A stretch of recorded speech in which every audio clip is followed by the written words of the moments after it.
The year is 2006. Autumn has settled over Amarillo, Texas, the way it always does in this part of the country, quietly and without ceremony, turning the wheat fields from gold to amber and draining the color from the sky until everything looks like an old photograph. Judith Davenport Fletcher stands on the porch of the farmhouse where her grandmother was born, watching a black hearse disappear down the dirt road. The vehicle moves slowly as if it understands the weight of what it carries.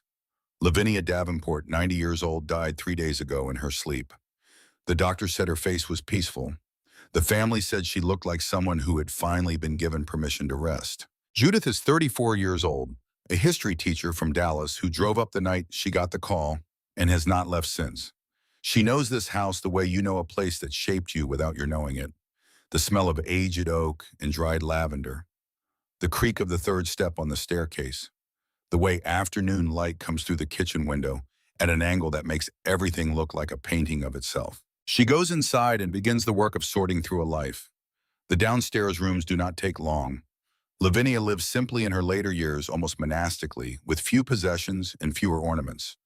A photograph of her father on the mantle, a radio in the corner of the living room old enough to be a museum piece, a shelf of library books neatly returned and stacked waiting to go back. The attic is a different matter. Judith climbs the narrow stairs and steps into a space that smells of cedar and old paper and time itself. Afternoon light falls through a small window, catching the dust in the air and turning it briefly luminous, 1,000 tiny golden particles drifting without purpose or destination. Boxes line the walls, trunks sit in corners, decades of accumulated silence waiting to be opened or discarded. She is moving a heavy trunk toward the stairs when her foot catches on something wrong. A floorboard shifts, not randomly, not from age alone. It pops upward with the particular resistance of something that has been pressed down, deliberately secured not by nails but by intention. Judith kneels. She pries the board up with her fingers. Underneath, in a shallow space that was never part of any blueprint, sits a tin box no larger than a shoebox, its surface mottled with rust, the color of dried blood. She lifts it, heavier than she expects. The small lock on the lid has corroded completely, and it breaks without effort. Inside, wrapped in cloth that was once white, she finds three things. The first is a journal bound in dark leather, worn smooth by years of handling, the kind of softness that only comes from a book that has been held, often not read. The second is a bundle of letters tied with a ribbon that was once red and is now the pale color of old roses. The third stops her breath entirely. It is a Purple Heart medal, military issue, unquestionably genuine, with the profile of George Washington in relief on its surface. Judith turns it over in her hands. Her grandmother was awarded a Purple Heart. Her grandmother, who never spoke of her time in the service, who deflected every question about the war with a gentle smile and a change of subject, who the family only knew had served and been captured and eventually come home. Nobody in the family knew this existed. Judith opens the journal. The first page bears her grandmother's handwriting, the familiar, careful cursive she remembers from birthday cards and Christmas letters, but different here, slower, as if each word was chosen with the full weight of its consequence. She reads the first lines aloud, alone in the attic with the dust drifting around her in the autumn light. If someone is reading these words, it means I am dead and the truth can finally be told. There are oaths I was forced to keep. There are oaths that needed to be broken. My name is Lavinia Davenport, First Lieutenant, United States Women's Army Corps Service Number A742893. In 1943, I was captured by German forces. What happened after that, my own government made me swear to carry to my grave. I have carried it long enough. This is the true story. This is what they made us forget. Judith sits down on the attic floor. Her hands are trembling slightly. Outside, the wheat fields catch the late sun and hold it.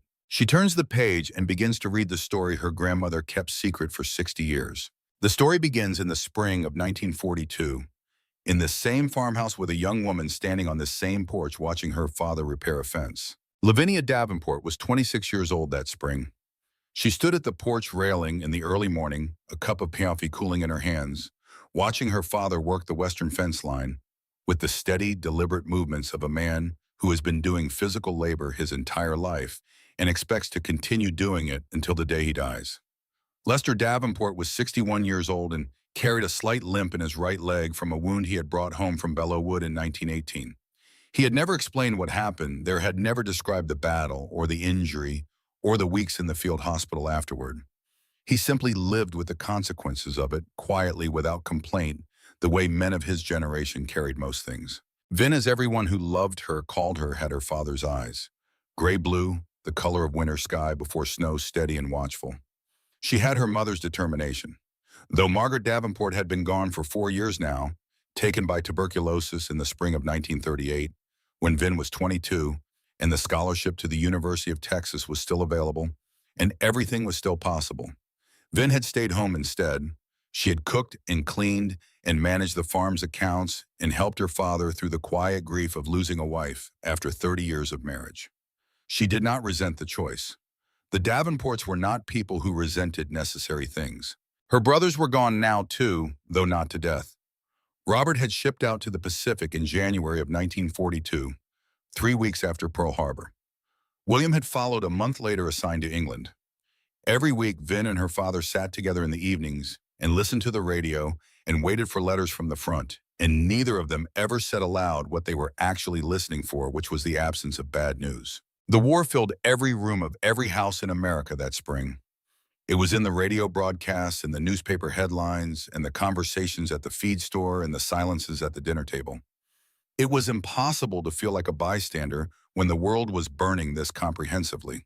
Vin had been thinking about it for months, turning it over in her mind the way you turn a stone, examining every surface. She had skills that were genuinely useful. She had spent 3 summers helping her Uncle Earl at his small radio station in Dallas, learning the equipment from the inside out, learning Morse code until she could receive and transmit as naturally as breathing. She understood machinery in the practical, intuitive way of someone who had spent years working alongside her brother Robert in the barn, diagnosing problems through sound and touch before logic had time to catch up. The Women's Army Corps was recruiting. The posters were everywhere. Women with serious faces in neat uniforms, standing at equipment, serving with purpose. One evening in March, after the radio fell silent, Lester set down his coffee cup and looked at his daughter with the eyes of a man who has already arrived at the end of a conversation she has not yet begun. He said simply, "You want to go?" It was not a question. Vin set down her own cup. "They need people who can work radio equipment. I know Morse code. I know how to repair transmitters. I could actually help, Father." Lester was quiet for a long time. He looked out the window where darkness had swallowed the fields, and Vin recognized the specific quality of his silence. The kind that meant he was not avoiding the subject, but living inside it, examining it from angles she could not see. "I have watched 2 sons walk out that door," he said finally. "Robert and William. I stood there and I watched them go, and I said the right things and I meant them. Service matters. Family has always served." He turned back to her, and the lines in his face seemed deeper in the lamplight, carved not just by age but by weight.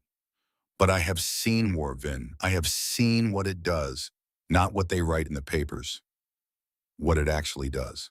I know it is dangerous." "No." His voice was quiet but absolute.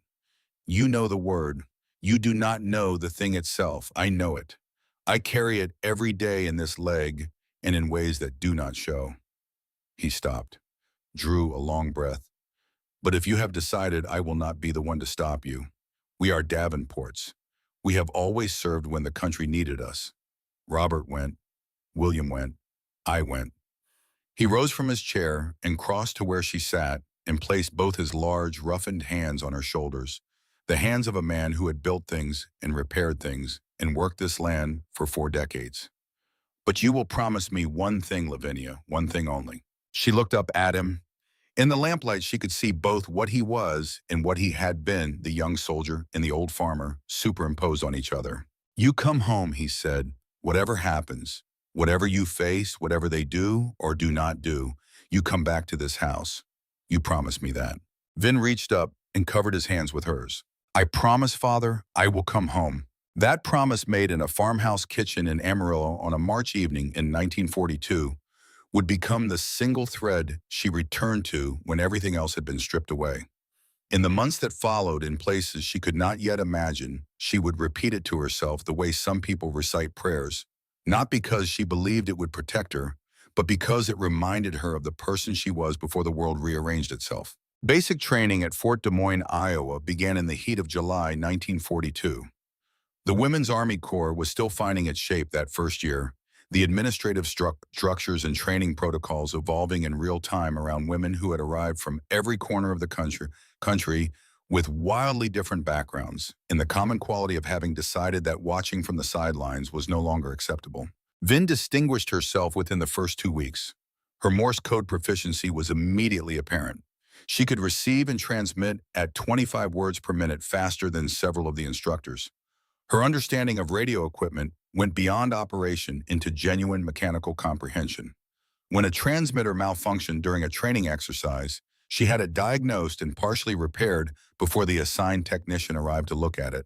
Major Bertha Treadwell, the officer overseeing the communications training program, wrote in her evaluation, "Davenport has the analytical mind of an engineer and the composure of a surgical nurse. She solves problems rather than reporting them. Recommend assignment to Frontline Communications Unit upon completion of training." It was during those first weeks that Vin met the 3 women who would walk through the coming darkness beside her. Nora Moroney, 28, from Chicago's South Side, introduced herself on the second day with a directness that Vin would come to understand was simply how Nora moved through the world. Irish-American daughter of immigrants from County Clare, who had opened a small bakery on the South Side and built a life through the specific combination of hard work and stubbornness that seemed to run in families from that part of Ireland. Nora had trained as a nurse at Cook County Hospital, 8 years of the kind of work that shows you things most people never see. She had an easy smile that could shift in an instant into something much harder when circumstances required it, and she carried a particular kind of competence, the kind that emerges not from training alone, but from years of being the person in the room who does what needs to be done when everyone else is waiting to see what will happen. Edith Hartwell, 24, from San Francisco, was quieter. She had been recruited specifically for cryptography, one of a very small number of women trained in that discipline in those early months of the war. She could look at a column of numbers or a sequence of symbols and perceive the underlying pattern with a speed and accuracy that the instructors found somewhat unnerving. Her patience was of the geological variety, the kind that does not run out. She listened more than she spoke, and when she spoke, people stopped what they were doing. Nadine Beaumont, 22, from Atlanta, was the youngest of them and the one most likely to be underestimated. She had golden hair and wide blue eyes and the surface manners of a debutante, because she had in fact been a debutante daughter of Senator Warren Beaumont of Georgia, conservative and prominent, and entirely convinced that women's primary purpose was social and domestic. Nadine had joined the Women's Army Corps in direct, deliberate contradiction of everything her father believed.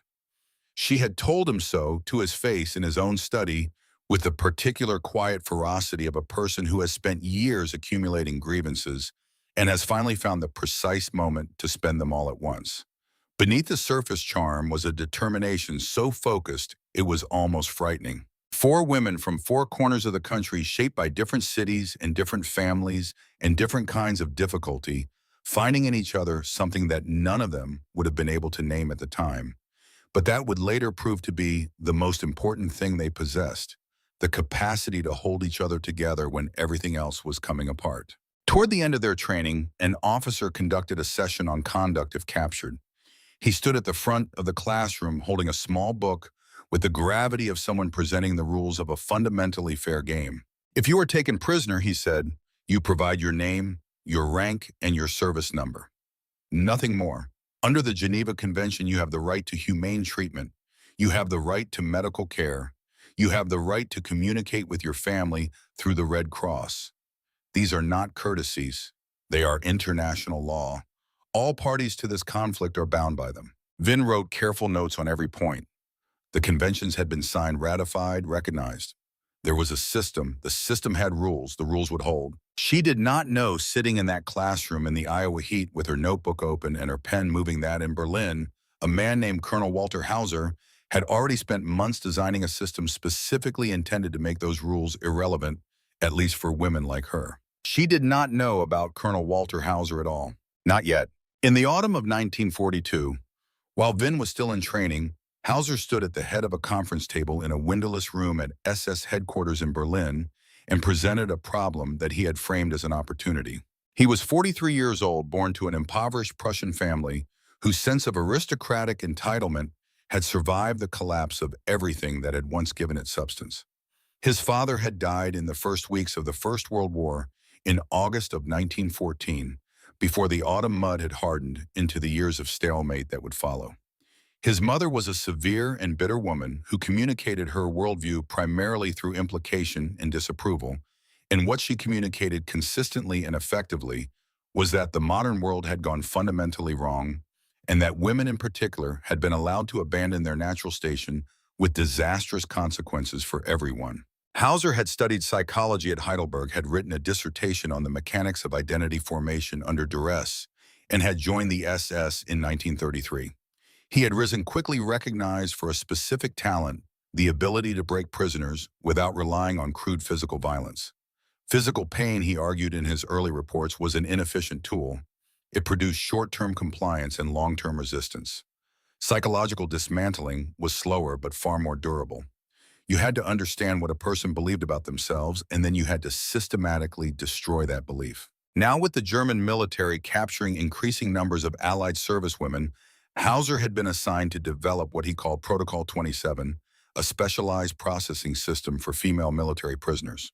His argument to the assembled officers was delivered in the flat, dispassionate tone of an academic presenting research findings. Allied servicewomen, he explained, maintained their psychological resistance through a single primary mechanism, their identification with the soldier role. They believed that by wearing a uniform, they had joined a system that would protect them, that the uniform itself conferred rights, that the international framework recognized their status. Remove the uniform. Hauser continued, and you do not simply remove clothing. You remove the foundation of their resistance. They must be made to understand that they are women first before any military designation, with all that implies about vulnerability. The room approved the protocol, facilities were authorized, personnel were selected. One of those selected was Hedwig Lehmann, 38 years old, from a small city in Bavaria. She had grown up in a household shaped by her father's alcoholism, and her mother's submission, had learned young that the world distributed its cruelties unequally, and that the only meaningful choice was whether you were the one receiving them or the one distributing them. The Nazi Party's women's organizations had given her purpose. The SS had given her power. And the women she was now assigned to process, these women who had chosen uniforms and overseas duty and combat-adjacent service, instead of the domestic roles that had been the only options available to Lehmann herself, they represented something she found genuinely intolerable. They were evidence that other choices had existed, and she had not been given those choices. And they would learn what it felt like to have everything taken away. The autumn of 1943 brought Vin and her unit to Italy, to a communications base established in a converted villa approximately 15 miles south of Monte Cassino, in a region where the Allied advance had stalled against German defensive positions of unexpected strength and depth. The fighting was close enough to be constant, and far enough away to exist primarily as sound the rolling percussion of artillery across the hills at night, the distant stuttering of small arms, the occasional flash on the northern horizon that could be mistaken briefly for lightning. Vin's work was the management of communications between frontline units and command headquarters. She sat at her equipment for hours at a stretch, headphones pressed to her ears, translating the Morse code traffic of a war into written records that would be passed up the chain and acted upon or not acted upon, the stream of information constant and often terrible. Coordinates, movement orders, casualty figures. The arithmetic of combat reduced to dots and dashes and the scratch of her pen. She wrote letters home every week.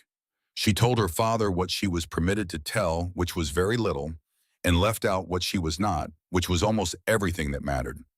She told him the weather. She told him she was eating well. She told him she was with good people.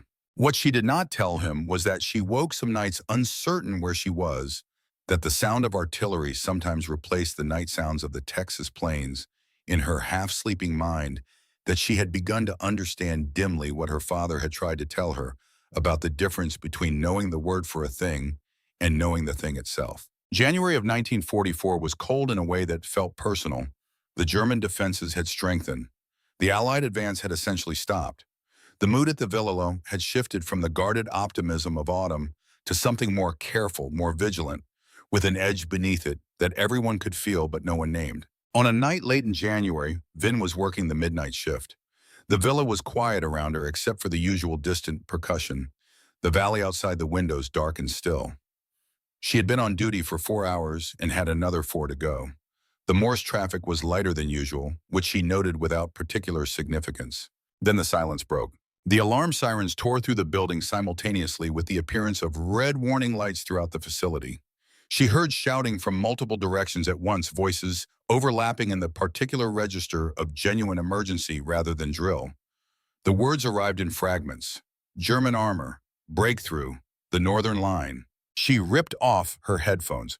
Through the window, explosions were lighting the northern sky in ragged orange bursts closer than anything she had heard since arriving, the sound of tank engines underlaying everything with a mechanical roar that seemed to come from the ground itself. Major Henderson appeared in the doorway of the communications room, his face carrying the specific expression of a man who has practiced for catastrophe and is now living inside it. Everyone out. Evacuate south. Burn the classified materials now. Vin found Nora and Edith and Nadine in the chaos of the corridor. They ran together toward the rear of the villa, toward the trucks that were supposed to be waiting toward the south, in safety and the possibility of what came next. They came around the corner of the building into the rear courtyard and stopped. A squad of German soldiers stood there in the darkness, rifles leveled, flashlight beams cutting the night. There was no calculation possible, no assessment of odds. There was only the immediate absolute fact of guns pointed at the four of them and the necessity of raising their hands. Vin raised hers. Her heart was hitting her ribs with a force she could feel in her teeth. She looked at Nora beside her, face gone pale in the flashlight beams. At Edith, whose expression had gone very still and very focused. At Nadine, whose hands were already up, whose eyes were moving rapidly across the scene with the particular look of someone trying to find the variable that changes the outcome. There was no such variable. There were only the rifles and the flashlights and the cold January air and the sound of armor grinding through the darkness to the north. A figure separated itself from the group of soldiers and walked forward. He moved with the unhurried precision of someone who has never in his life been required to rush. His uniform was immaculate despite the hour and the circumstances. He was perhaps 45 with close-cropped gray hair and eyes that caught the flashlight beams and reflected nothing back. He stopped close enough to Vin that she could smell expensive soap and the faint trace of cigarette smoke. He looked at her, then at each of the others, with an expression that she did not immediately recognize and would spend years trying to name. It was not hostility. It was not contempt. It was something more clinical, more specific. "You are not men," he said in precise, lightly accented English. "You are women who have chosen to abandon your natural position in order to play at being soldiers." He paused, letting the sentence settle. "That places you in a category that the Geneva Convention does not address." Vin felt the cold that ran down her spine then, and she understood even in that moment that it had nothing to do with the January temperature. "Allow me to introduce myself," the man said. "I am Colonel Walter Hauser, SS, and you ladies will be my guests for some time." He smiled, and the smile was the most frightening thing she had seen because it was entirely genuine and contained no warmth whatsoever.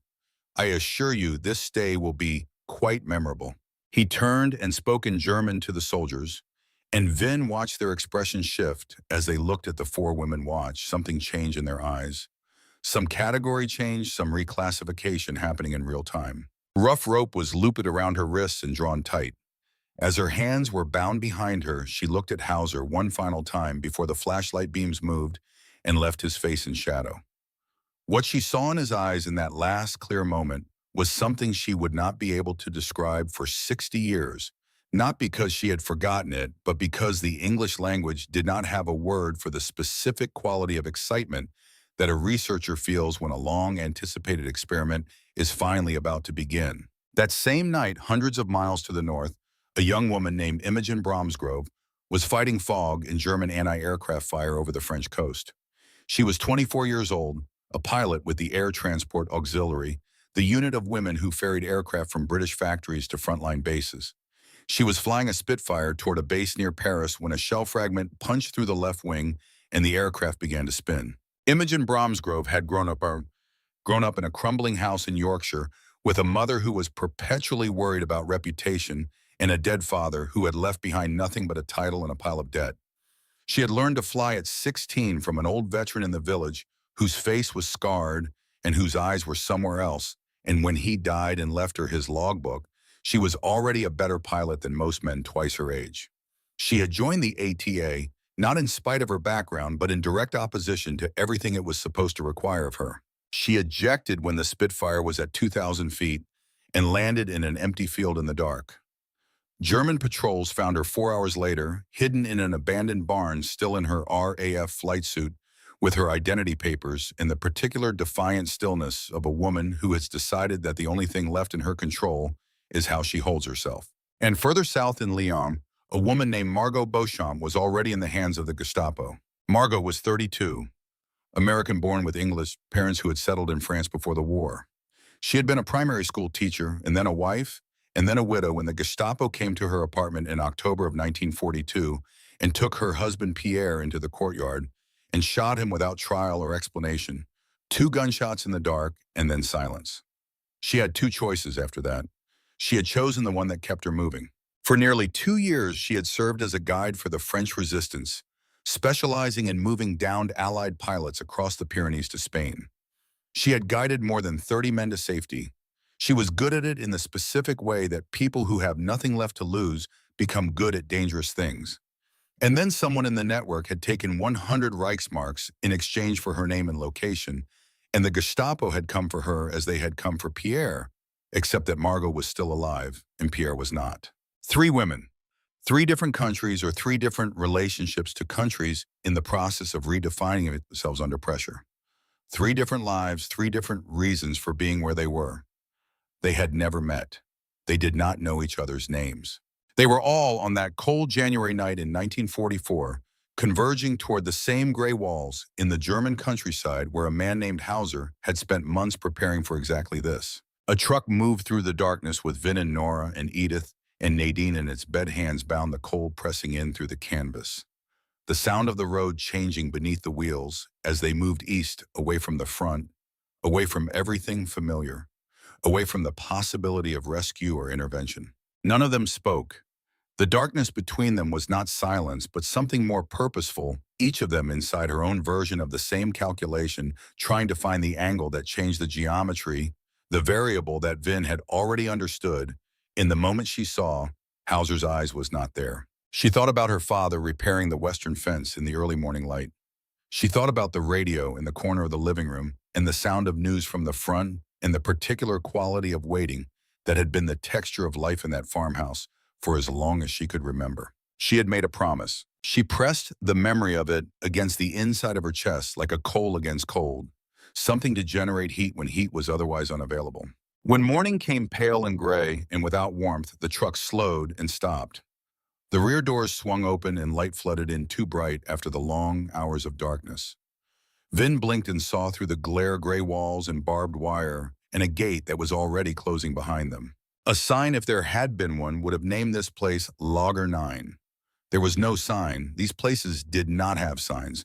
They were not supposed to exist. And standing in the courtyard watching the truck's arrival with the focused attention of someone who has been waiting precisely this long and not a moment more was Hedwig Lehman. They were marched through a corridor that smelled of industrial disinfectant and something underneath it that no amount of cleaning had managed to remove. The fluorescent lights overhead were the specific shade of white that exists nowhere in nature, a color designed not to illuminate, but to expose to, leave nothing in shadow to make the human face look like something that belongs in a medical file rather than a life. Vin walked with her hands still bound, Nora directly behind her, Edith, and Nadine behind that, and she understood before she had seen a single room of this place that it had been built to a purpose. Not improvised, not adapted from some other function, purpose-built down to the lighting. The room they were brought to had concrete walls and a tile floor, and a drain in the center that she did not look at for long. Hedwig Lehman was waiting. She stood with the absolute stillness of someone who has learned that stillness communicates more than movement, that the person who does not fidget, does not shift, does not betray impatience or discomfort, holds a kind of power over everyone in the room who does. She was a stocky woman in an SS uniform, her dark blonde hair pulled tight against her skull, her pale blue eyes moving across the four new arrivals with the systematic attention of someone conducting an inventory. She let the silence extend until it had weight. Then she said one word in English. Undress. Nora started to speak. She got three words out, a reference to their status as military officers before Lehman crossed the distance between them in 2 steps and struck her across the face with a force that dropped her to the tile floor. There was no warning, no escalation, no moment in which Nora could have prepared herself. The blow simply happened the way structural failures happen suddenly and completely, with everything that was intact before now broken. Lehman did not look at Nora on the floor. She was already looking at the other three. Her expression unchanged, her voice when she spoke still at the same conversational register as before. You are not officers, she said. You are women who have forgotten their position. This process will help you remember it. She nodded to the guards. What happened in that room over the following hour? Vin would spend the rest of her life trying to wall off from the part of her mind she used for daily living. It was not random. That was the thing that would stay with her longest, longer than the specific details, longer than the specific sensations. It was organized, methodical.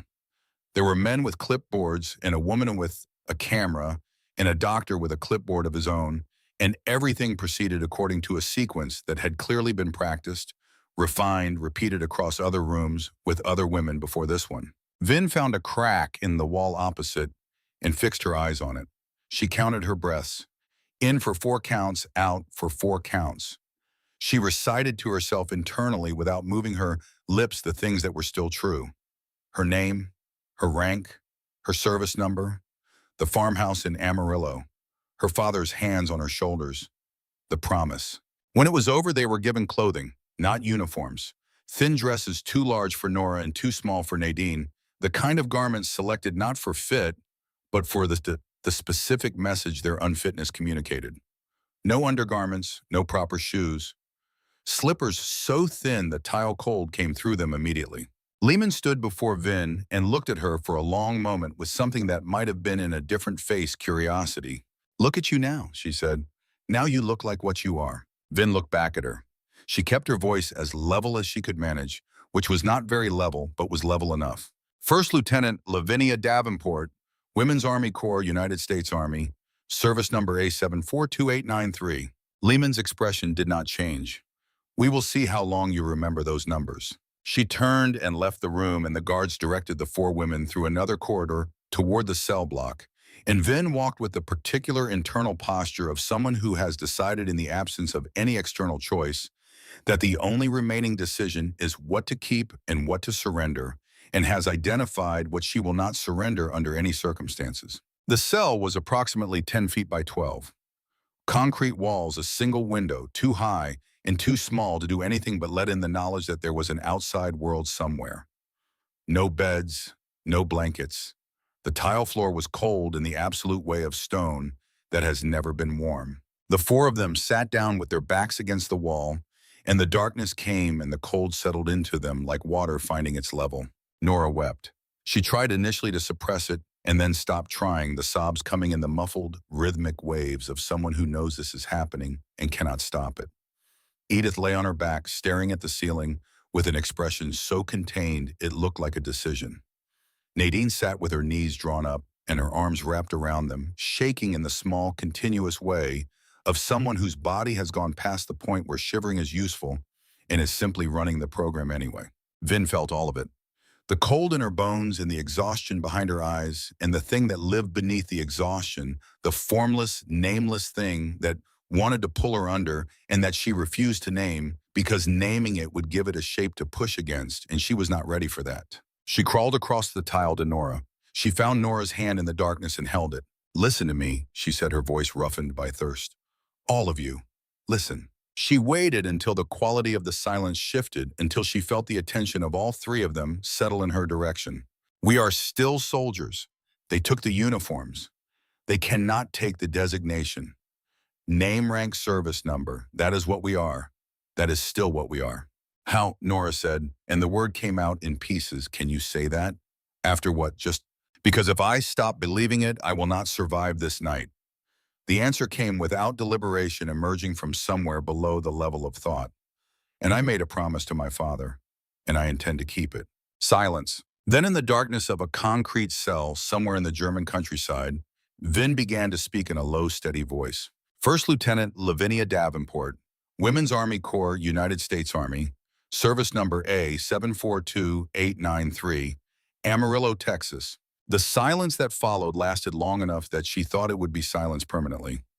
Then Nora's voice came broken but present, the words coming out in pieces that reassembled themselves into something intact. First Lieutenant Nora Moroney, Women's Army Corps, United States Army, service number B384217, Chicago, Illinois. Then Edith, without inflection, precise as a transmission.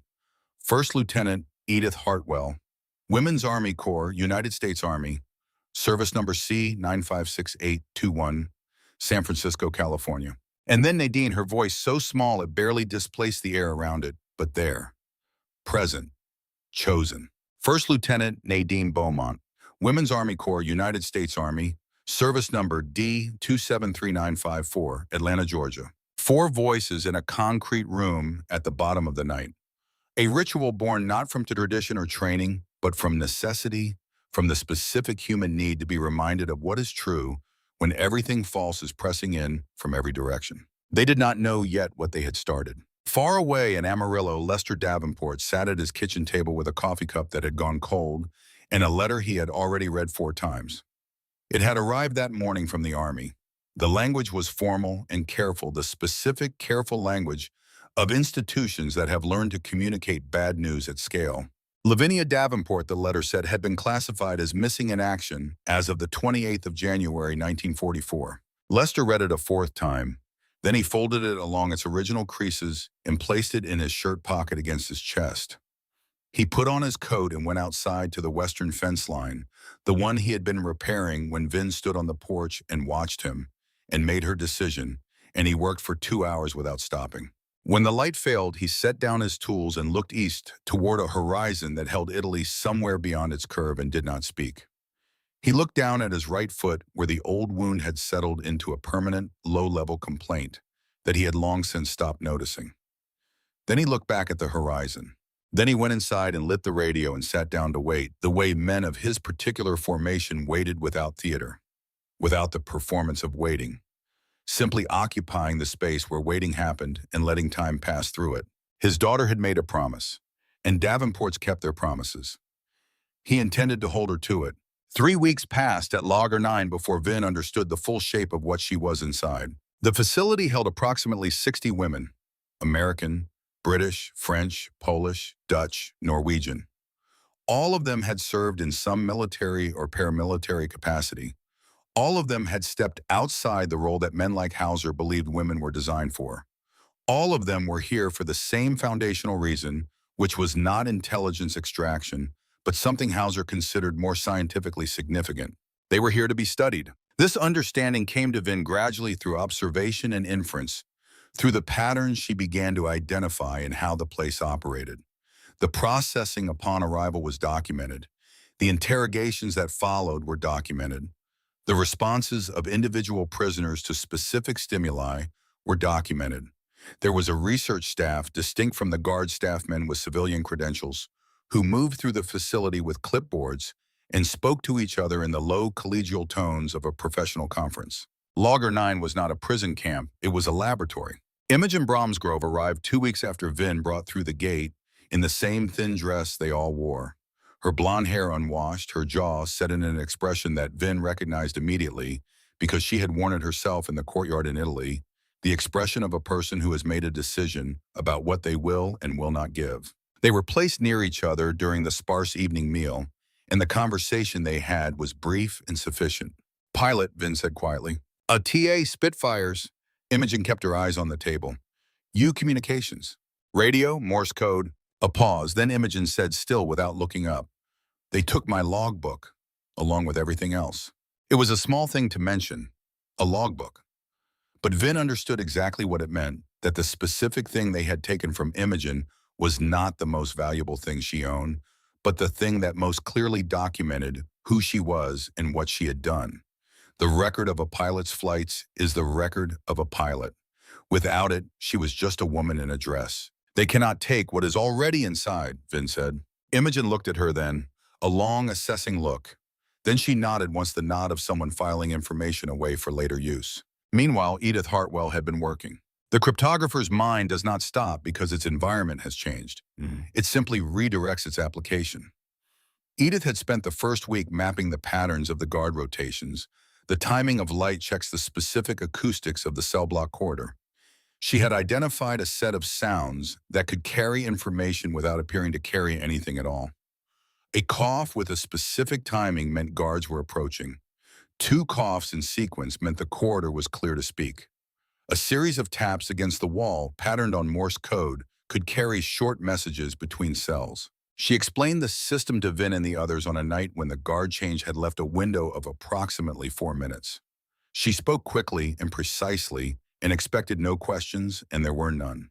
The system was simple enough to learn immediately and subtle enough to be mistaken by anyone listening, without the key for the ordinary sounds of sick and cold women trying to sleep. It was primitive. It was also the first act of organized resistance in Lager 9, and it happened in silence in a concrete room in the dark. The nighttime ritual grew. Vin was not certain exactly when it spread beyond their cell or through what mechanism. Perhaps other women heard them through the walls and recognized what was happening and found in themselves the same need. Perhaps the need was simply universal, and they had only been the first to act on it. What she knew was that by the end of the third week, the whispered recitation that had begun with 4 voices on the first night had become something much larger. After lights out, voices would pass through the walls of the cell block like a current, each one barely audible, each one present. Name, rank, service number, hometown, American accents and British accents and French accents, and the particular cadence of Polish English. 60 women in the darkness performing the same act of self-assertion, refusing in this one specific way to become what they were told they were. Margot Beauchamp arrived in March of 1944. She came through the gate barely able to walk, having spent weeks in Gestapo custody before being transferred, and the damage was visible in the way she moved and in her face, which was a face that had been through something that left permanent traces. The guards brought her to the cell block and assigned her a space, and that first night she lay on the floor unable to do much more than breathe. But when the whispered roll call began moving through the walls at lights out, she added her voice to it. Margot Beauchamp, Resistance, Lyon. No rank, no service number. She had neither, but she had a name and she had a reason, and she spoke them into the darkness with the same deliberate precision as everyone else, and her voice was steady. Vin, hearing it through the wall, felt something she had not felt in weeks. Not hope exactly. Something closer to the confirmation of a principle she had been holding on to by force. Hauser heard about the ritual within days. He read the guards' reports about the nighttime sounds with an expression that his staff had learned to interpret as something between professional frustration and intensified interest. He had expected resistance at the individual level. He had designed the protocol with individual resistance in mind. What he had not accounted for was the specific form this resistance had taken: collective, organized, self-reinforcing, and virtually impossible to disrupt without providing the very acknowledgement that would make it stronger. He ordered the isolation of women who appeared to function as leaders within the group. He offered additional food rations to anyone who would identify how the women were communicating. He proposed certain privileges to individuals who would agree to cooperate more fully with the research program. None of it worked in any consistent way. The isolation of leaders seemed to produce new leaders. The food offers were almost universally declined. The cooperation requests were met with the same 4 words delivered with the same flat specificity every time: name, rank, service number. He documented his frustration in the precise measured language of science. Subject 17. American continues to demonstrate resilience inconsistent with projected outcomes after 3 weeks of intensive processing. Maintains apparent cohesion with other subjects through unknown mechanism. Source of psychological reinforcement unclear. Recommend escalated isolation protocol and enhanced night sessions. Subject 17 was Vin. She did not know she had a number. She would not know for decades. But Hauser was writing about her, analyzing her, constructing theories about her, with the specific combination of professional admiration and methodological irritation that a scientist feels when a controlled experiment keeps generating unexpected results. He summoned her to his office 4 weeks into her captivity. The room was a shock after the concrete and fluorescent light of the cell block. Books on the walls, a heavy desk, a window that looked out on a garden where something was actually growing bare winter branches, but living one structure pointing towards spring even in the January cold. The contrast was architectural, deliberate, designed to disorient. Hauser sat behind the desk reading a file when she was brought in. He did not look up immediately. When he did, his expression was the expression of a professional in the middle of a session. "Lieutenant Davenport," he said, "daughter of Lester Davenport, Belleau Wood veteran, two brothers currently serving, an impressive family tradition of military service." Vin said nothing. She stood in front of his desk and kept her eyes on a point approximately 6 inches above his head and held herself in the specific way she had been practicing, not the stiffness of attention, but the evenness of someone who has decided not to cost the other person the satisfaction of visible effort. "You are intelligent," Hauser continued. "Your training records indicate exceptional aptitude. You could theoretically be of use." He paused. "But that is not why you are here." He rose from his chair and moved to the window, hands behind his back, looking at the garden with the contemplative posture of a man whose thoughts are more interesting to him than anything in his immediate environment. "You are here because you represent a phenomenon I find genuinely compelling. A woman who voluntarily abandons her prescribed social function to become a combatant. What drives such a decision? What sustains it under pressure? And most relevant to my current research, what dismantles it?" Vin heard the words with the part of her mind that processed incoming information and filed it for later use. The other part of her mind was doing something different, holding the conversation at a distance, refusing to enter it on his terms. "I will provide my name, rank, and service number," she said. "Nothing more." Hauser turned from the window and looked at her with something that was not quite disappointment. "I told you, Lieutenant, I do not need military information. I need something more interesting than that." He returned to his chair and sat down and opened the file again. "We are writing a future here. Understanding what creates psychological resilience in women like you means understanding how to prevent it, how to dismantle it before it develops." He did not look up from the file. "You are not a prisoner of war in the conventional sense. You are a research subject, and the research is ongoing." Vin stood very still. Then she said, "First Lieutenant Lavinia Davenport, Women's Army Corps, United States Army, service number A742893. Not defiance, not performance, simply the truth spoken directly into the center of his framework." Hauser nodded slowly, the nod of a man recording a data point. "You may go." The night sessions began in February. They came without warning, which was their design. A guard would appear at a cell door at 2 or 3 in the morning, and one woman would be taken, and the others would be left with the sounds that came from somewhere in the building and the knowledge that there was nothing they could do. The night they came for Nadine began like all the others. Lehman appeared at the door with 3 guards, and her pale eyes moved across the cell and settled on Nadine with the particular quality of selection. "Beaumont, come with me." Nadine was 22 years old. She was the youngest of them. She was the one who had joined the WAC to prove something to a father who did not believe women were capable of proving anything. In the lamplight of the cell doorway, she looked her age in a way she had not looked since the day they arrived. Lehman let the silence work for a moment.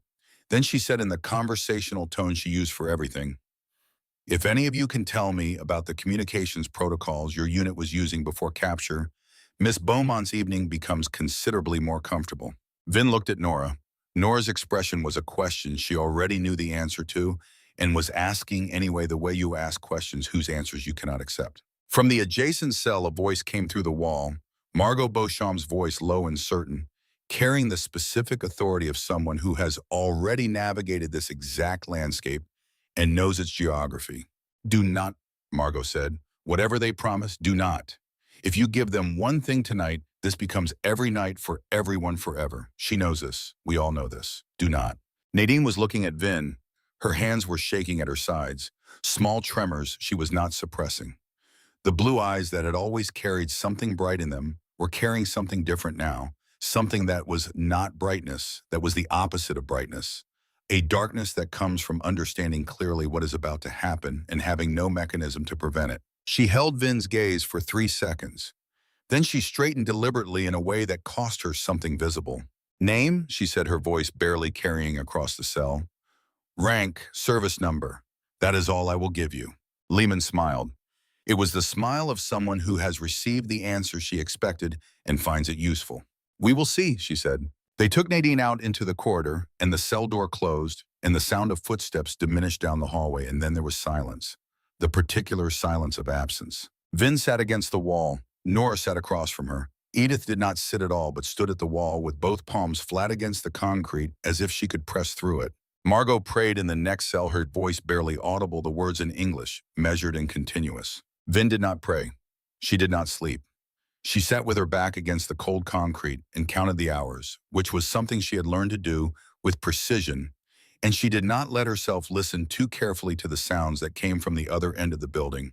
And she was not successful at this, and she would not be successful at it for the remaining months she spent in that place. When the gray light of morning came through the high window, the cell door opened and Nadine was returned. She could not stand. She could not speak. Her dress was torn in two places. Her eyes were open, but she was not behind them in any way that Vin recognized. The three of them moved immediately, surrounding her, lowering her gently, using their own bodies to get between her and the cold floor. No words were spoken because there were no words available for this. There were only the small, specific actions of women who understood what their hands were for. In December of 1944, with Allied forces pressing from both east and west, and the sound of that pressure audible even in the interior of Germany as a constant, distant percussion, Hauser was summoned to Berlin. The meeting was at SS headquarters presided over by Himmler, attended by officers representing each of the 15 facilities in the program. Hauser stood at the front of the room and delivered his report. He described the methods.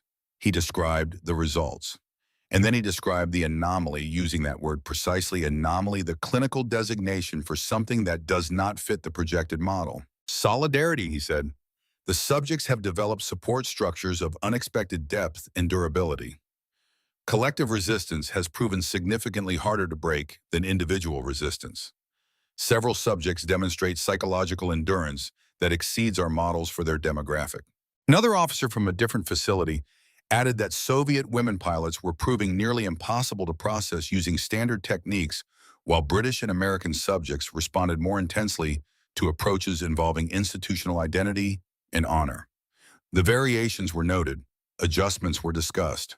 Himmler listened, nodded, spoke briefly. Calibrate your methods to individual psychological profile rather than to national category.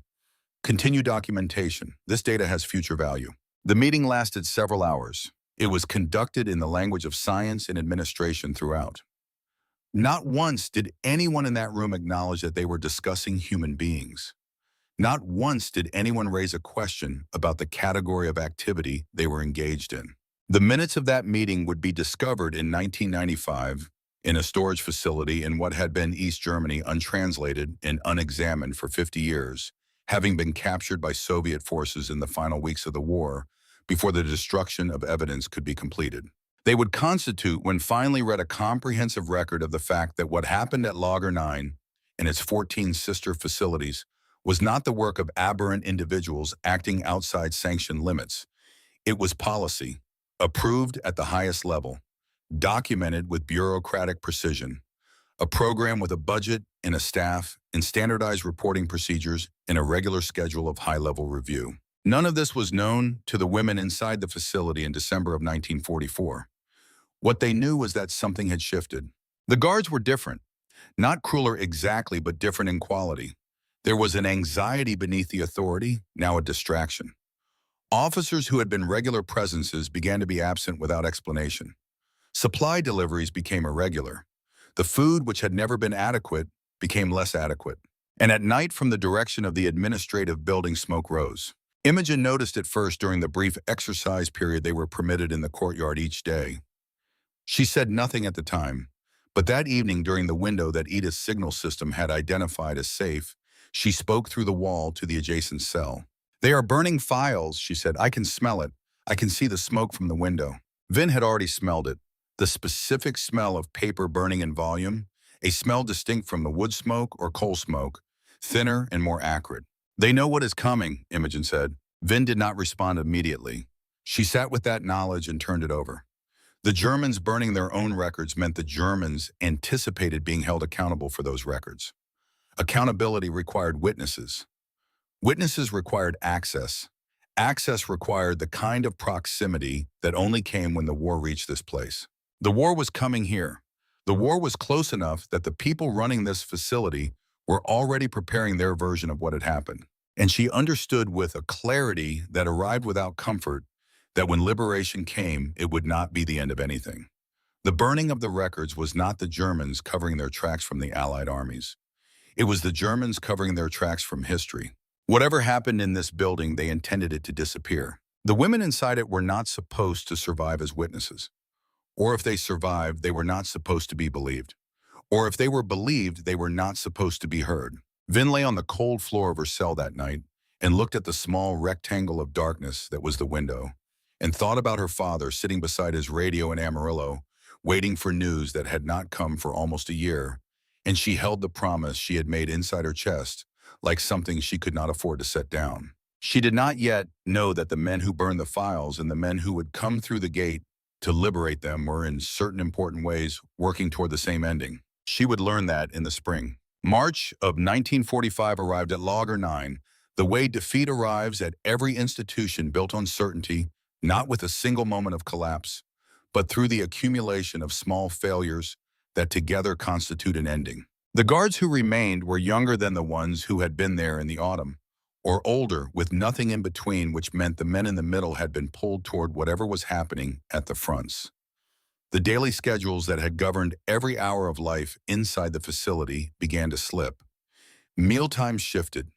The exercise period in the courtyard was sometimes granted and sometimes simply did not occur with no explanation offered in either direction.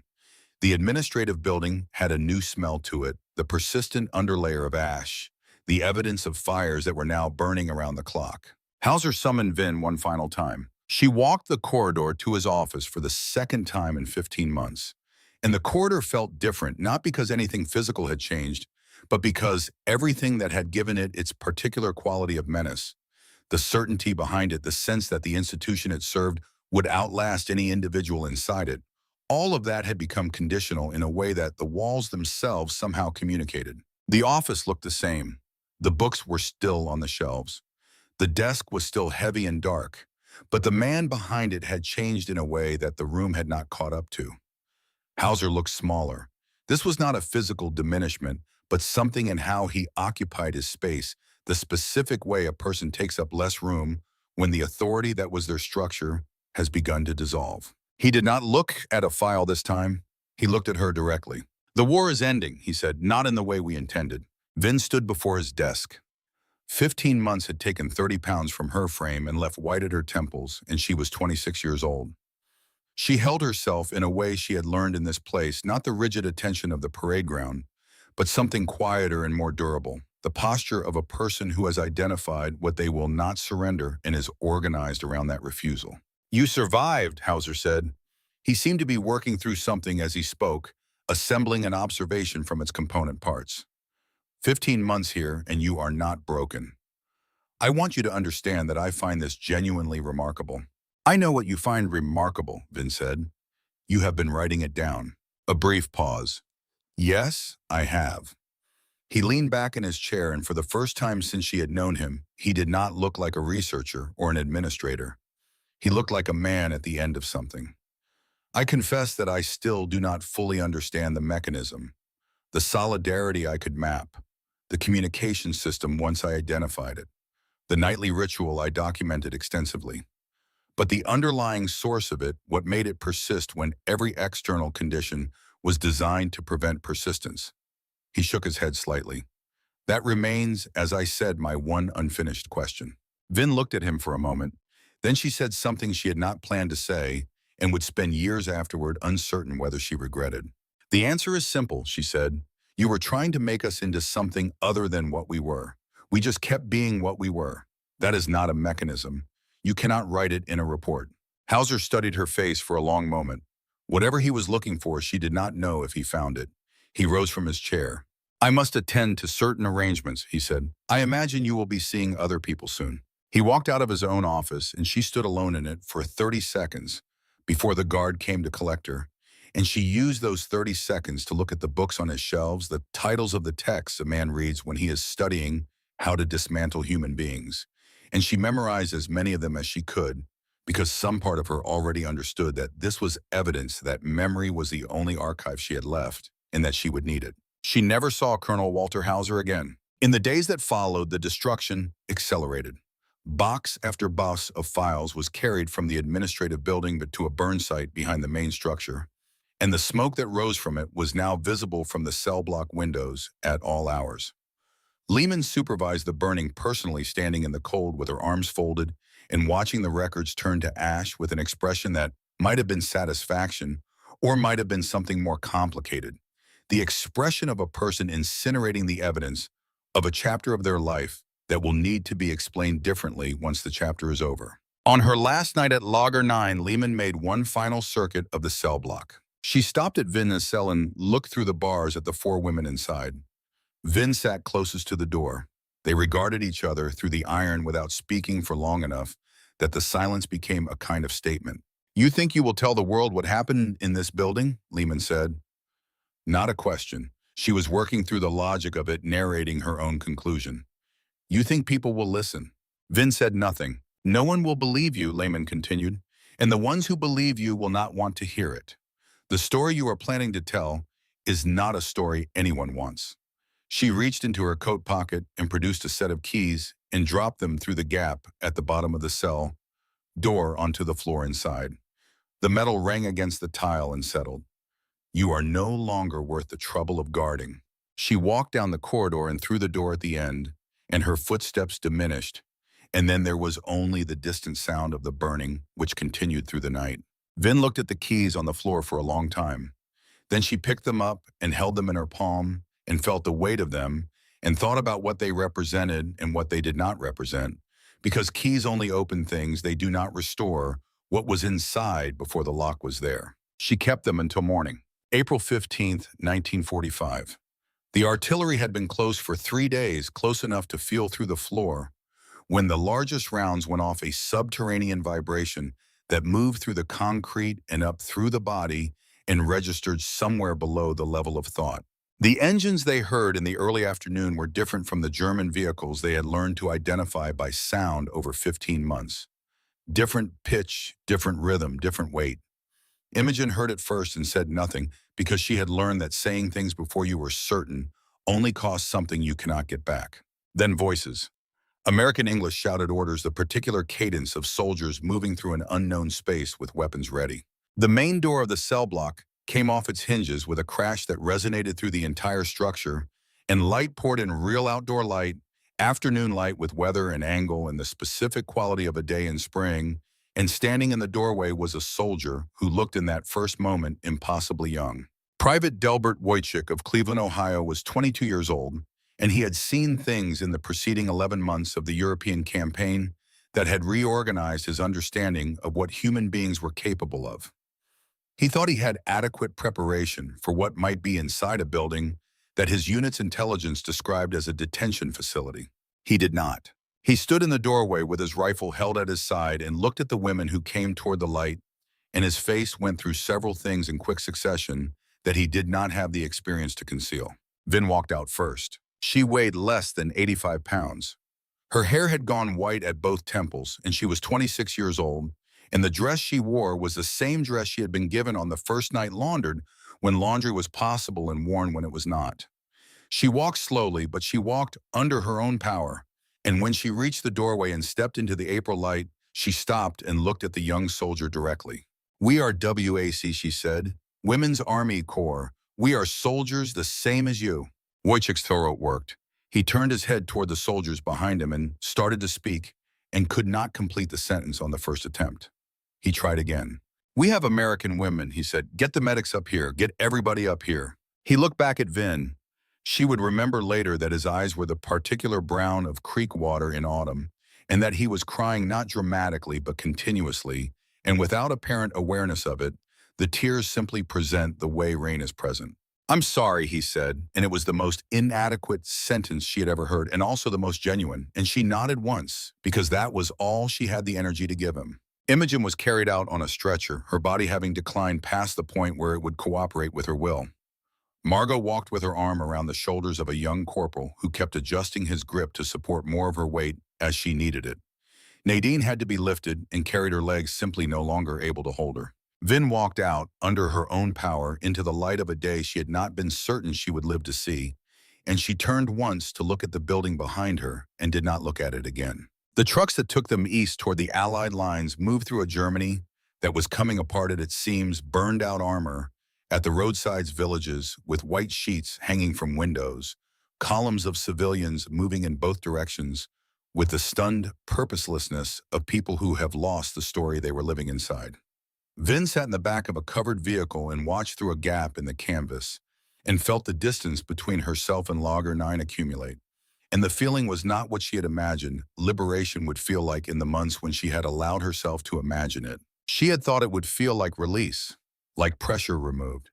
It felt instead like the moment after a very long, sustained effort when the muscles that have been holding everything together discover that they are simply tired, that they were always just tired, and the absence of the thing they were bracing against does not make them less so.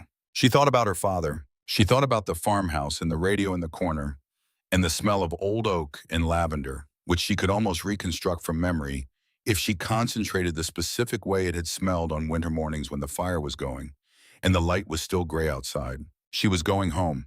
She had kept the promise. She could feel the truth of that, and she held it. She did not yet know what was waiting for her before she got there. The military hospital in Frankfurt was clean.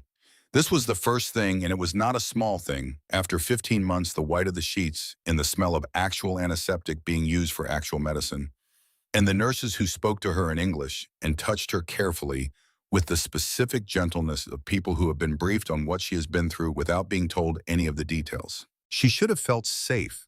She did not feel safe.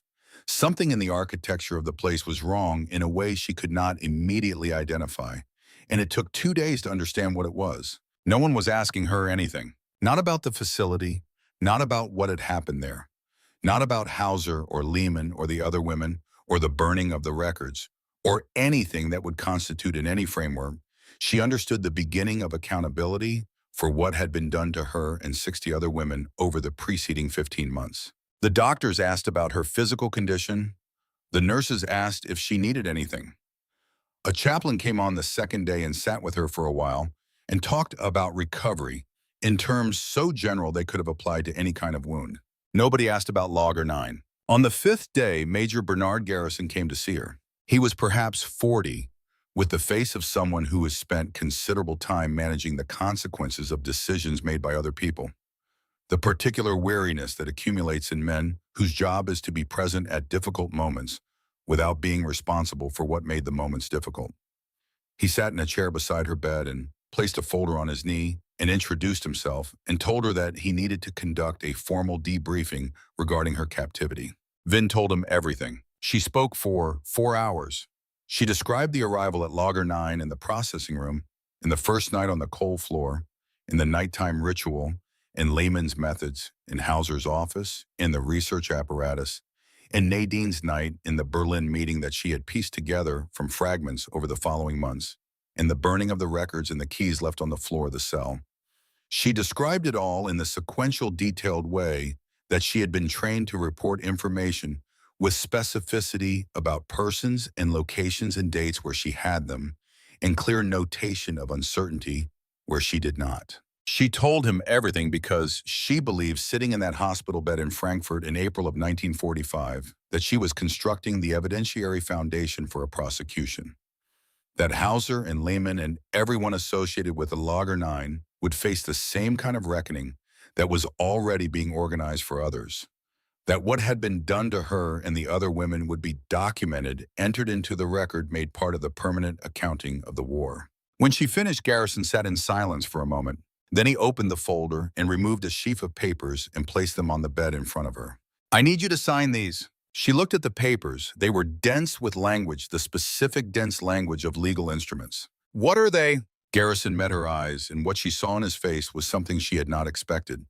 Not the blankness of bureaucratic indifference, but something more painful than that, something that looked like a man doing something he knows to be wrong and has arrived at a place where he will do it anyway. Security agreements, he said. What you have told me today is being classified for reasons of national security. You are not permitted to discuss your experiences with anyone, family, friends, physicians, journalists, anyone.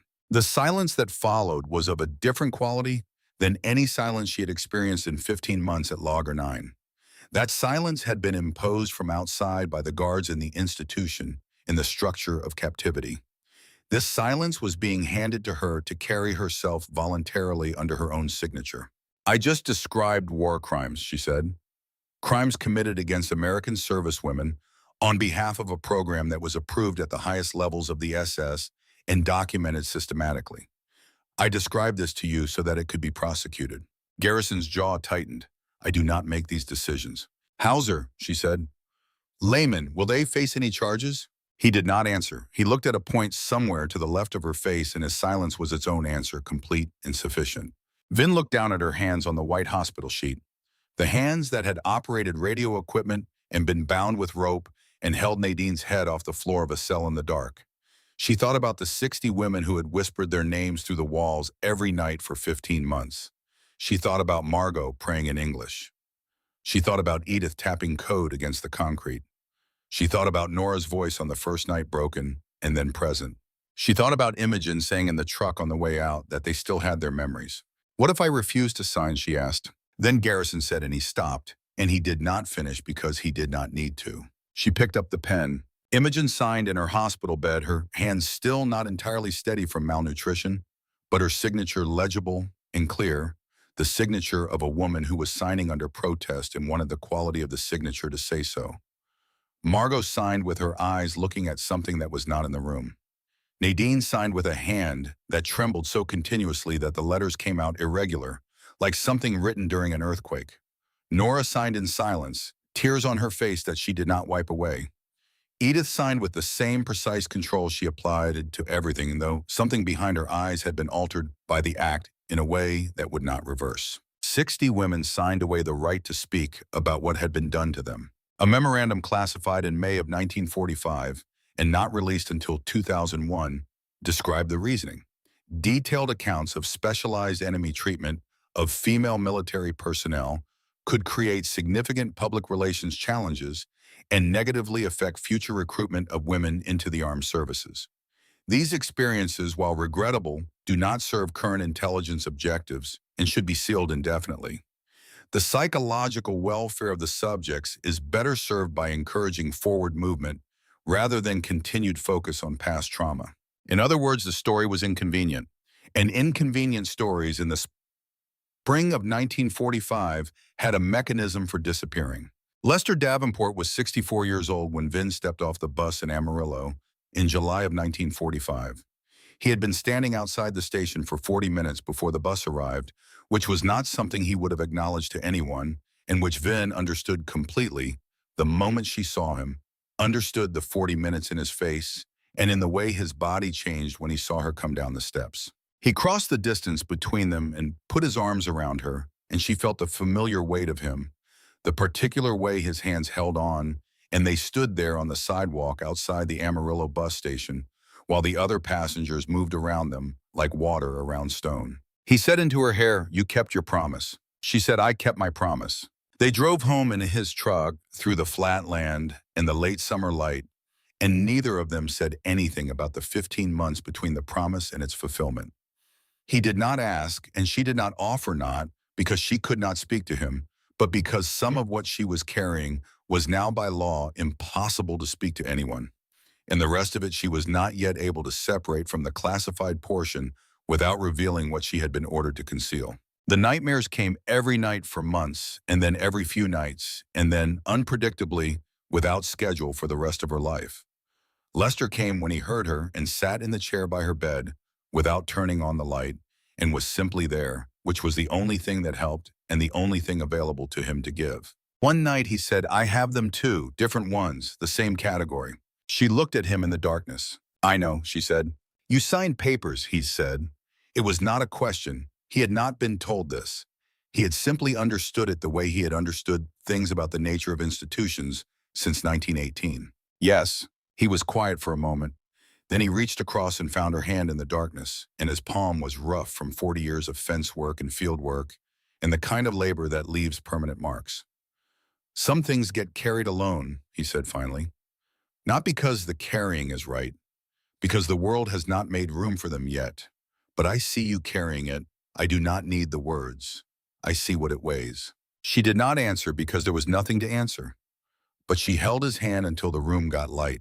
In 1955, 3 years after her divorce from a quiet man named Daniel, who had ultimately found the silence between them insurmountable, Vin began volunteering at the Veterans Administration Hospital in Amarillo 3 mornings a week. She did administrative work. She also sat with men who came back from Korea with wounds that did not show on any chart, men who stared at walls and could not explain to their families why the noise of traffic sometimes took them somewhere else entirely. She did not tell these men what she had seen. She simply sat with them the way her father had sat with her, occupying the space where the waiting happened. One afternoon, a young veteran, perhaps 24, refused to leave the hallway outside the physical therapy ward. He sat against the wall with his arms across his knees and his face turned away from the door. Vin sat down next to him on the floor. They stayed there without speaking for 20 minutes. Then he said, "You do not know what it was like." "No," she said, "not yours. I know a different one." He looked at her then. "You served WWII World War II. A long pause. "Are you okay?" The question landed differently than he intended it to, she suspected. It landed as the question no one had asked her in 10 years. She considered giving him the socially adequate answer. "No," she said instead, "but I am still here. That is enough for today." He looked at her for another moment. Then he stood up slowly and went through the door into the physical therapy ward. Vin sat on the floor of the hallway for a little while longer, not because she needed to, but because she had found in the exchange something that functioned as purpose, a small and specific transaction that had moved something in both directions, and she wanted to sit with it before it faded.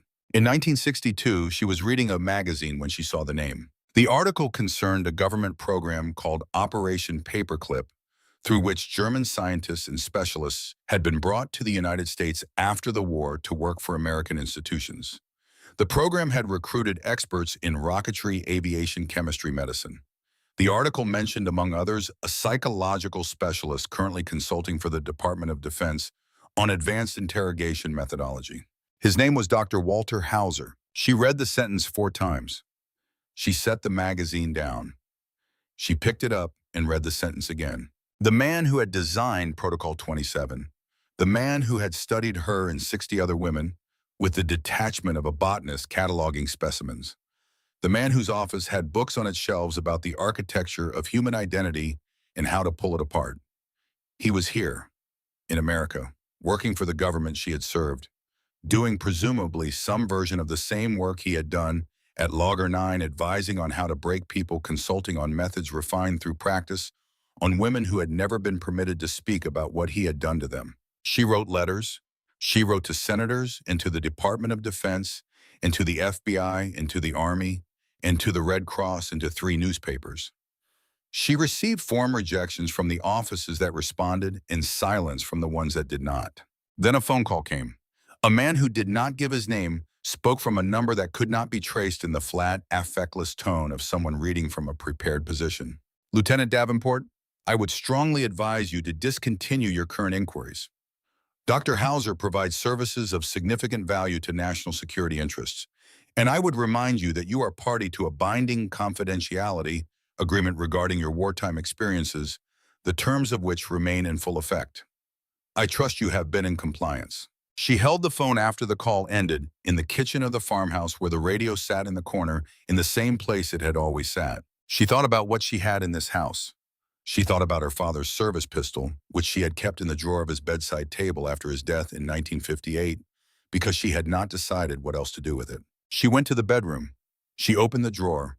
She picked up the pistol and held it, feeling the weight of it, which was considerable and specific. She stood there for a long time. Then from somewhere in the part of her that had been built in a concrete room in Germany, she heard something. Not a sound, a memory of a sound. 60 voices moving through the dark like a tide, each one saying the same thing in a different accent with a different name attached. All of them saying, "I am still here. I am still this. You have not succeeded in making me into something else."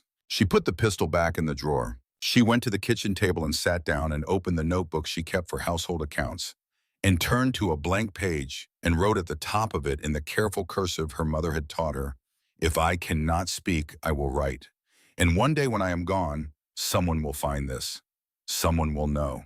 She wrote for the next 18 years. In 1980, a history professor named Dr. Winifred Forsyth from the University of Texas found Vin's name in a partially declassified military record and wrote to ask if she would consent to be interviewed.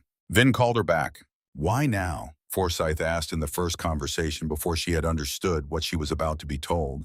"Because I am going to die," Vin said with the matter-of-fact precision she had developed about the subject.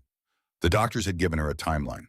"And someone needs to know while I can still tell them." Forsyth came to Amarillo. She sat at the kitchen table with a recording device and a notepad, and Vin told her everything over the course of 3 days, speaking into the machine with the same systematic specificity she had used to describe the intelligence traffic she processed at her communications post in Italy, applying the same professional precision to the documentation of what had been done to her as she had applied to everything else. Forsyth was not a woman who cried easily in professional contexts.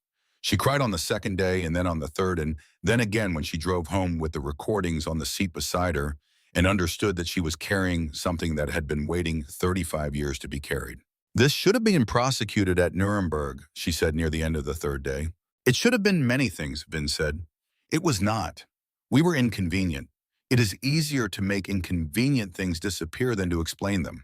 Halfway across the city, in a house near the University District, a man Vin had never met was sitting at his kitchen table with a cup of cold coffee and a piece of paper. WWII was 58 years old.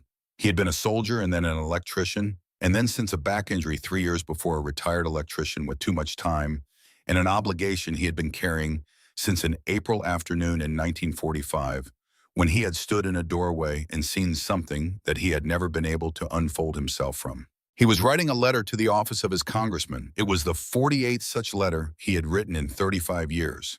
He had the rejections filed in a shoebox in the closet, every one of them, because he was not certain why he kept them, but he knew he would not throw them away. His wife Margaret came into the kitchen and set a fresh cup of coffee beside him without comment, because they had been married long enough that she understood what the writing of these letters meant to him and what it cost him and what it would cost him to stop. He finished the letter. He sealed it. He would mail it in the morning. He had stood in that doorway and watched a woman come toward him who weighed less than his daughter and had white in her hair at 26, and walked as if walking itself was a decision she was making deliberately, one foot and then the other, and she had looked him in the eye and told him who she was. He had not forgotten her name. He had not forgotten any of their names. In 1995, archivists working through a warehouse of documents captured by Soviet forces in the final weeks of the European War found among the uncatalogued material a set of files from SS administrative facilities. The documents had been sitting in the warehouse, untranslated and unexamined for 50 years.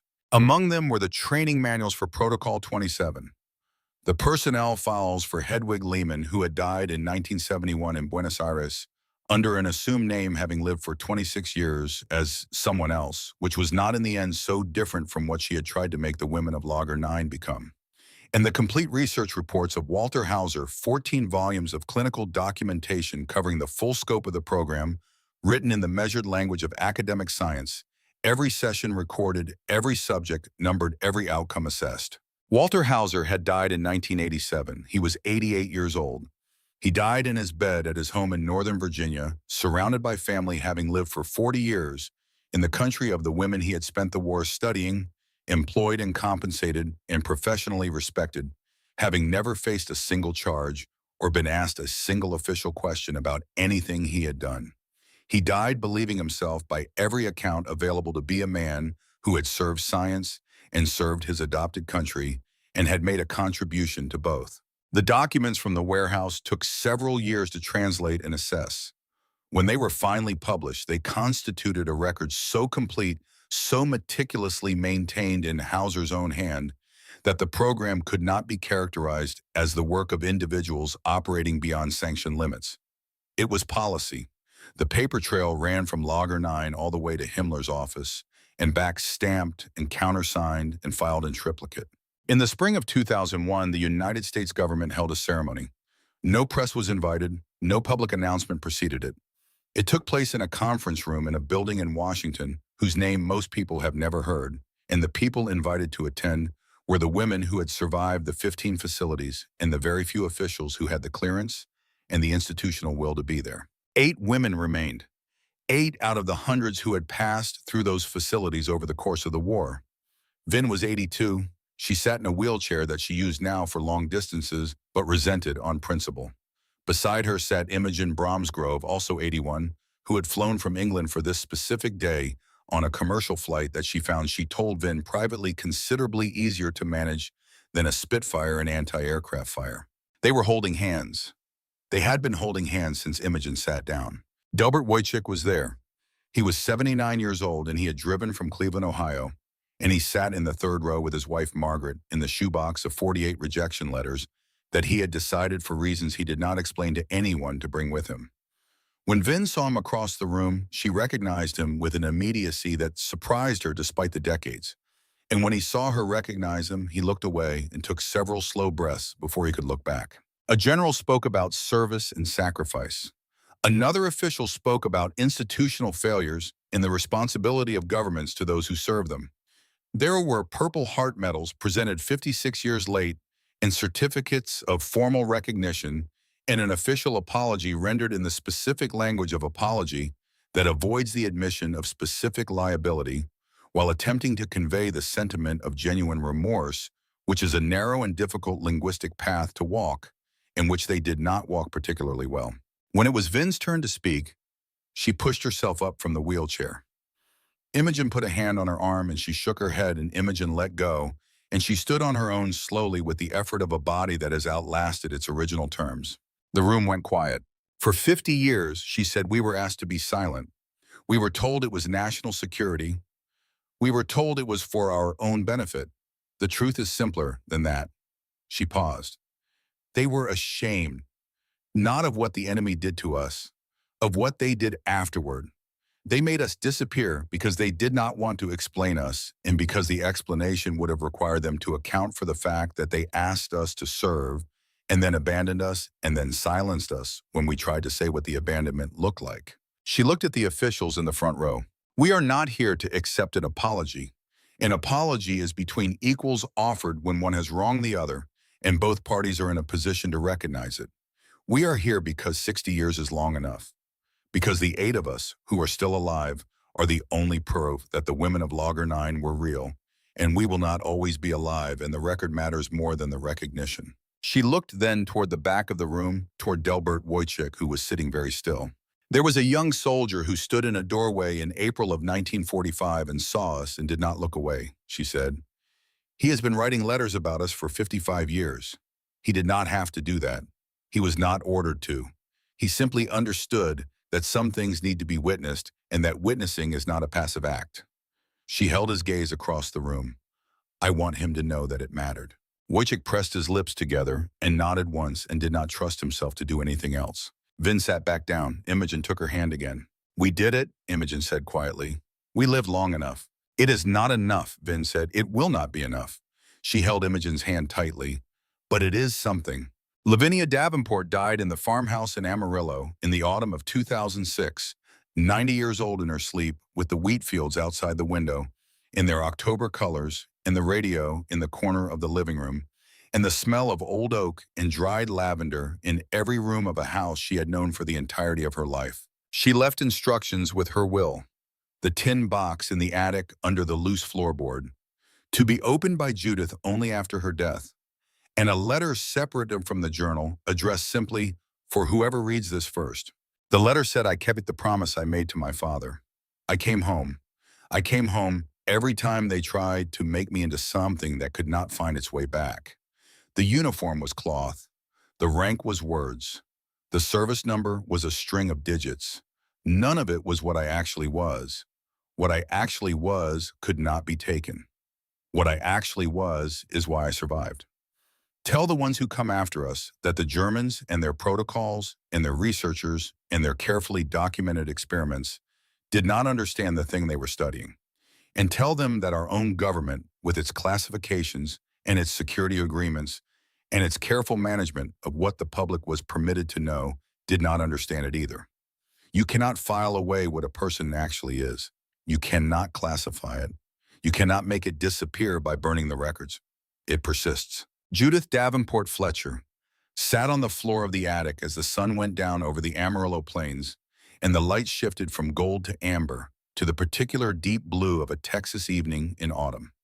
She held the journal in both hands and she did not move for a long time. She thought about her grandmother moving through this house for 60 years carrying something that had no visible shape and yet shaped everything, making breakfast and listening to the radio and tending the garden and sitting with veterans at the hospital and writing in notebooks hidden under the floor, doing all the ordinary things of an ordinary life, while also being every day, every hour, First Lieutenant Lavinia Davenport, Women's Army Corps, United States Army Service Number, A742893, who had stood in a courtyard in Italy in January of 1944, with her hands raised and had decided in that moment and in every moment that followed what she would not surrender. She gathered the journal and the letters and the photographs and the Purple Heart medal and held them in her arms as she descended the attic stairs, and she knew with a completeness she would not have been able to explain that what she was carrying was not a collection of objects or